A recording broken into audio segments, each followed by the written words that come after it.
Обвинение за Александар Нацев, реалниот собственик на Агенцијата за обезбедување Рубикон за пожарот во Кочанската дискотека Плюс по 6 месеци од трагедијата.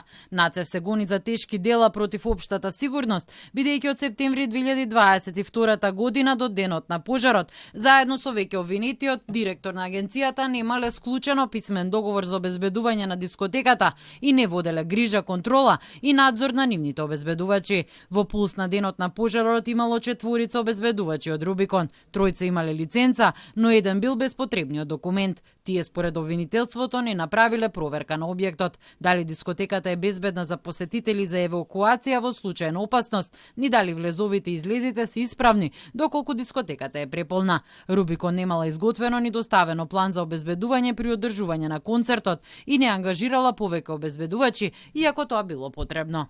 Се пропуштали малолетници кои биле во објектот и по полноќ, притоа обезбедувачите не го спречили внесот и користењето на пиротехничките средства со кои бил предизвикан пожарот. Од доказите обезбедени во текот на истрагата произлезе дека сега обвинетиот имал главна улога во обвинетото правно лице, фактички раководел со агенцијата и давал директни инструкции на обвинетите кои критичната вечер биле ангажирани како обезбедувачи. Нацев според обвинителството формирал и нова фирма во Струмица за обезбедување во која исто така криел дека е собственик. Исто така обезбедени се докази дека по пожарот во Кочани тој презел активности во насока на формирање ново правно лице со седиште во Струмица, чија основна дејност му е исто така физичко обезбедување на имоти лица, а со цел да ја продолжи дејноста повторно заскривајќи се формално правно во раководењето зад друго одговорно лице.